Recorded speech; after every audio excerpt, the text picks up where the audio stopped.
নমস্কাৰ আস্থা ক্ৰিয়েশ্যনৰ নতুন এটা ভিডিঅ'ৰ মাজলৈ আপোনালোক সকলোকে পোনপ্ৰথমে স্বাগতম জনাইছোঁ। আজিৰ এই ভিডিঅ'টিৰ জৰিয়তে মাঘ মাহত কেইটামান নকৰিবলগীয়া কাম তথা মাঘ মাহত আপুনি কোনবোৰ নিয়ম মানি চলিব লাগিব সেই বিষয়ে চমুকৈ আলোচনা কৰিম। আশা কৰিছোঁ আজিৰ এই ভিডিঅ'টিৰ জৰিয়তে আপোনাৰ যথেষ্টখিনি উপকাৰ হ'ব। তেনেহ'লে বলক অকণমান সময় পলম নকৰি আজিৰ এই ভিডিঅ'টিৰ মাজভাগলৈ আগবাঢ়োঁ।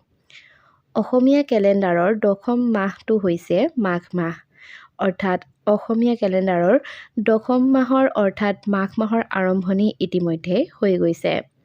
হিন্দু ধৰ্মতো মাঘ মাহৰ বিশেষ তাৎপৰ্য আছে।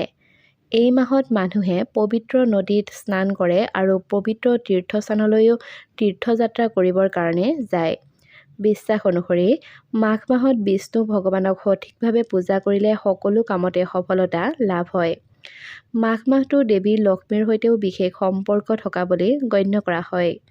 মাঘ মাহত দেশৰ তীৰ্থস্থানসমূহত মেলাৰ আয়োজনো কৰা হয়। মাঘ মাহত আপুনি কোনবোৰ বস্তু ক্ৰয় কৰিলে শুভ সেই সন্দৰ্ভত জ্যোতিষী তথা বাস্তু পৰামৰ্শদাতা পণ্ডিত হিতেন্দ্ৰ কুমাৰ শৰ্মাই কিনো কৈছে আজিৰ এই ভিডিঅ'টিৰ জৰিয়তে বলক জানি লওঁ। জ্যোতিষশাস্ত্ৰৰ মতে এইবাৰ মাঘ মাহত শুভ যোগ ৰবি পুষ্প যোগৰ সৈতে সৃষ্টি হৈছে, যিটো অতিকৈ শুভ বুলি গণ্য কৰা হৈছে। জ্যোতিষীগৰাকীয়ে কয় যে এই যুগত আৰু মাঘ মাহত কি কি কিনিলে আপোনাৰ সৌভাগ্য লাভ হ'ব সেই বিষয়ে চমুকৈ জানি লওঁ আহক। নম্বৰ 1, কলা তিল। মাঘ মাহত কলা তিল কিনাটো অত্যন্ত শুভ বুলি জনা যায়। বিশ্বাস কৰা হয় যে মাঘ মাহত যদিহে আপুনি কলা তিল কিনি আনি ভগৱান শংকৰৰ ওচৰত আগবঢ়ায় তেনেহ'লে ই আপোনাৰ বহু সমস্যা দূৰ কৰাৰ লগতে জীৱনত নতুন সুখ কঢ়িয়াই অনাটো আপোনাক বহুত বেছি সহায় কৰিব। দ্বিতীয়টো হৈছে তুলসী।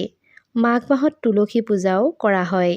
এই মাহত তুলসী গছ কিনি ঘৰত ৰোপণ কৰিব লাগে, কিয়নো তুলসী গছ ক্ৰয় কৰাটো অত্যন্ত শুভ বুলি গণ্য কৰা হয়।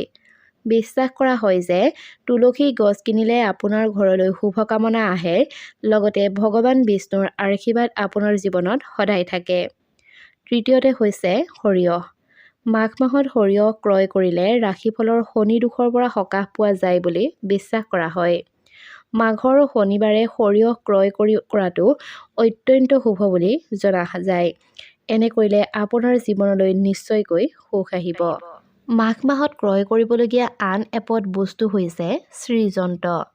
মাঘ মাহত ভগৱান বিষ্ণু আৰু দেৱী লক্ষ্মীক পূজা কৰিবৰ কাৰণে শ্ৰীযন্ত্ৰ নিশ্চয় ক্ৰয় কৰিব লাগে। ঘৰত ইয়াৰ পূজা কৰিলে সৌভাগ্য আহে বুলিও জনা যায়।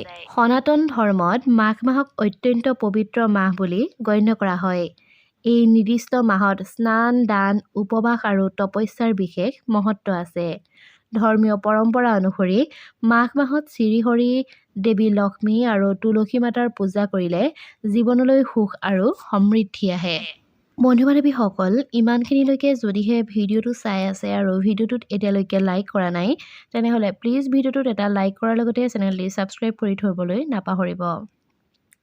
মাঘ মাহত সূৰ্য দেৱতাৰ লগতে ভগৱান বিষ্ণুক পূজা কৰা উচিত। এই মাহটোত কৰা কামবোৰৰ পৰা শুভ ফল লাভ হয়। মাঘ মাহত দৈনিক গীতা পাঠ কৰাটো অত্যন্ত ফলপ্ৰসূ বুলি গণ্য কৰা হৈছে। মাঘ মাহত পবিত্ৰ নদীত গা ধুব পাৰে। এতিয়া বলক জানি লওঁ আপুনি মাঘ মাহত কোনবোৰ কাম কৰা উচিত। মাঘ মাহত সদায় ভগৱান বিষ্ণু আৰু দেৱী লক্ষ্মীক পূজা কৰা উচিত। মাঘ মাহত বিশেষ বস্তু দান কৰিব লাগে। মাঘ মাহত পূজাৰ সময়ত গীতা পাঠ কৰা উচিত। মাঘ মাহৰ পবিত্ৰ তিথিত পবিত্ৰ নদীত গা ধুব পাৰে। মাঘ মাহত সদায় আপুনি তুলসী মাতাক পূজা কৰিব লাগে। এতিয়া বলক জানি লওঁ মাঘ মাহত আমি কোনবিলাক কাম কৰিব নালাগে। মাঘ মাহত কেতিয়াও তামসিক বস্তু খাব নালাগে। মাঘ মাহত কাৰো সৈতে বেয়া শব্দৰ ব্যৱহাৰ তথা কাৰো লগত হাই কাজিয়া যদিহে সম্ভৱ তেনেহ'লে কৰিব নালাগে। মাঘ মাহত জ্যেষ্ঠ আৰু মহিলাসকলক অপমান কৰা উচিত নহয়। মাঘ মাহত ঘৰ আৰু মন্দিৰৰ পৰিষ্কাৰ পৰিচ্ছন্নতাৰ প্ৰতি বিশেষ মনোযোগ দিয়া উচিত। মাঘ মাহত ঘৰত আৰু পৰিয়ালৰ সৈতে কোনো বাদ বিবাদ হোৱাটো উচিত নহয়। বন্ধু-বান্ধৱীসকল, ইমানখিনিয়ে আছিল মাঘ মাহত কৰিবলগীয়া কেইটামান গুৰুত্বপূৰ্ণ কথাৰ বিষয়ে। আশা কৰিছোঁ আজিৰ এই ভিডিঅ'টিৰ জৰিয়তে আপোনাৰ যথেষ্টখিনি উপকাৰ হ'ব। যদিহে ভিডিঅ'টি চাই ভাল পালে তেনেহ'লে ভিডিঅ'টোত লাইক আৰু কমেণ্ট কৰাৰ লগতে চেনেলটি ছাবস্ক্ৰাইব কৰি থ'বলৈ নাপাহৰিব। ধন্যবাদ।